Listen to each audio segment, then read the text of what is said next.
Anupama serial के ऐसे ही daily update सबसे पहले देखने के लिए हमारे चैनल इन्फो ड्रामा हब को सब्सक्राइब करें। आज के एपिसोड की शुरुआत में हम देखते हैं कि सोनू अनुपमा से कह रहा होता है कि वह वापस घर चली जाए। सोनू बताता है कि उसके बाप के पास पैसा है और उसके भाऊ के पास पावर है, इसलिए अनुपमा उसका कुछ नहीं बिगाड़ सकती। वह कहता है कि उसके बाप और भाऊ के रहते कोई भी उसका कुछ नहीं कर सकता।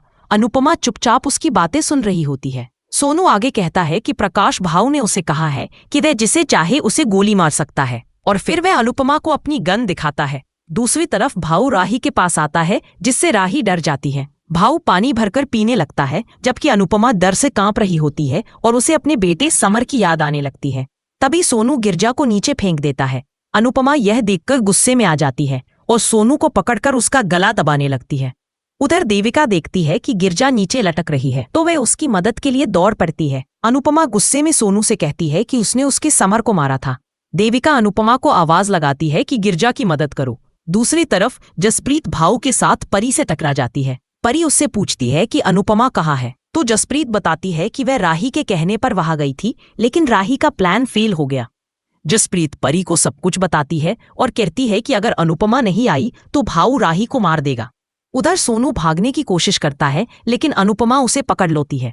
देविका और अनुपमा मिलकर गिरजा की मदद करती है और उसे ऊपर खींच लेती है। तभी सोनू नीचे गिर जाता है और अनुपमा उसे पकड़ लेती है।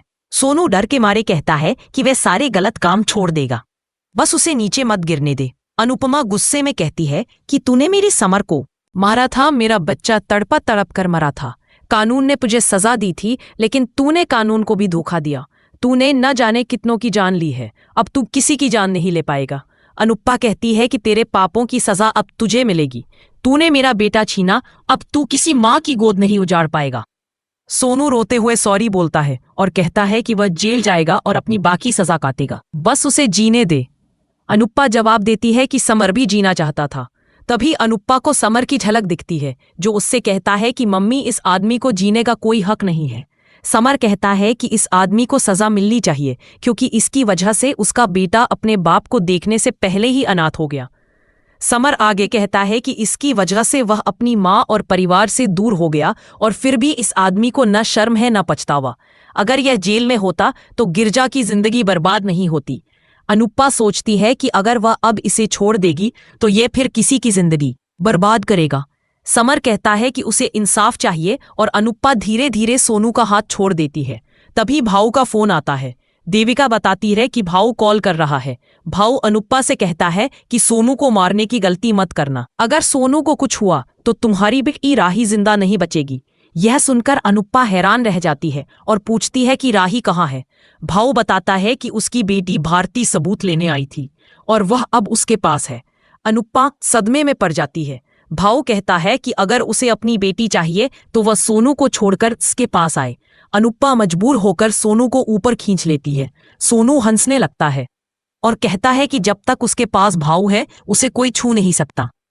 वह बोलता है कि ऊपर आकाश और नीचे प्रकाश, और भाऊ ना अनुपमा को छोड़ेगा ना उसकी बेटी को। सोनू वहां से चला जाता है। देविका गुस्से में कहती है कि निकल जा यहां से, वरना फिर धक्का दे देंगे। अनुपमा देविका से कहती रहे कि भाऊ ने सिर्फ उसे बुलाया है और अगर पुलिस गई तो राही खतरे में पड़ जाएगी। देविका कहती है कि वह उसके साथ जाएगी, लेकिन अनुपमा मना करती है और कहती है कि उसने पहले ही अपना बेटा खोया है, अब वह बेटी नहीं खो सकती। अनुपमा वहां से चली जाती है और खुद से कहती है कि भाऊ ने बहुत गलत किया। दूसरी तरफ लीला बापूजी से नाराज होती है कि वह अस्पताल गए थे और उन्होंने यह बात उससे छिपाई। बापूजी कहते हैं कि वह उसे परेशान नहीं करना चाहते थे। लीला दुखी होकर कहती है कि उसके दिल का क्या जो ये सब सुनकर टूट गया। बापूजी माफी मांगते हैं। लीला कहती है कि अच्छा हुआ प्रेम और अंश सही समय पर पहुंच गए। उसी समय दिखाया जाता है कि ईशानी खाने को लेकर ताना मारती है। लीला गुस्से में कहती है कि घर का खाना है, अगर पसंद नहीं तो हॉस्टल में जाकर खा ले। वह कहती है कि शुक्र कर कि खाने को मिल रहा है, वरना तू जूते खाने लायक है। तभी पुलिस आती है, जिससे ईशानी डर जाती है। पाखी तोशू से पूछती है कि क्या उसने कुछ किया है। तोशू मना करता है।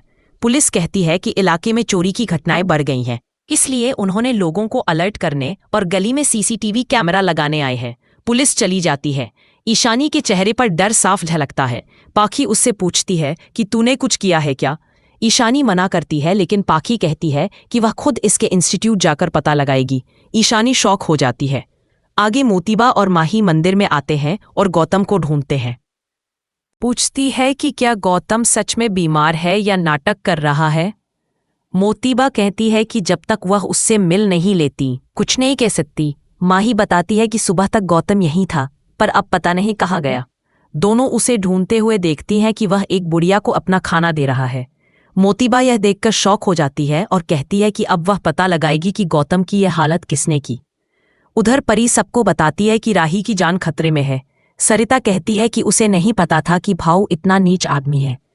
जसप्रीत कहती है कि अब चुप बैठना ठीक नहीं, उन्हें अनुपमा और राही को बचाना होगा। किंजल, परी और जसप्रीत पुलिस के पास जाने की बात करती हैं, लेकिन देविका मना करती है कि पुलिस गई तो भाऊ, राही और अनुपमा को नुकसान पहुंचा देगा। किंजल कहती है कि उन्हें पहले ही निकल जाना चाहिए था। फिर सब सरिता से पूछते हैं कि भाऊ के कितने ठिकाने हैं। सरिता कहती है कि बहुत सारे हैं, लेकिन यह नहीं पता कि अनुपमा और राही कहाँ हैं। उधर अनुपमा भाऊ के घर पहुंचती है और राही को आवाज लगाती है। भाऊ कहता है, आओ अनुपमा जी। अनुपमा पूछती है कि राही कहाँ है। भाऊ मजाक में कहता है कि वह मर गई, जिससे अनुपमा शॉक हो जाती है। फिर भाऊ हंसकर कहता है कि मजाक कर रहा था। अनुपमा गुस्से में वहां की चीजें गिराने लगती है। भाऊ कहता है कि जब तक राही उसके पास है, अनुपमा की आंखों से आंसू बहते रहेंगे। वह कहता है कि उसने पहले ही चेतावनी दी थी कि यहां घूमो फिरो और चले जाओ, लेकिन उन्होंने गिरजा को इंसाफ दिलाने की कोशिश की। भाऊ हंसते हुए कहता है कि उसका नाम और इज्जत उसकी जान से ज्यादा कीमती है और अनुपमा और राही ने उसी पर वार किया है। वह कहता है कि जब औरतें हद पार करती हैं तो उन्हें उनकी औकात याद दिलानी पड़ती है और उसी वक्त काट देना पड़ता है। अनुपमा गुस्से में कहती है कि बकवास बंद करो और बताओ राही कहाँ है। भाऊ कहता है कि जंगल में जाओ और खुद ढूंढ लो। अनुपमा भावुक होकर कहती है कि राही अनुज की निशानी है, अगर उसे बचाने के लिए अपनी जान भी देनी पड़ी तो वह दे देगी, लेकिन अगर राही बच गई तो वह भाऊ को जिंदा नहीं छोड़ेगी। अनुपमा वहां से निकल जाती है। भाऊ हंसने लगता है। तभी उसकी पत्नी आती है और कहती है कि अनुपमा और राही को छोड़ दो।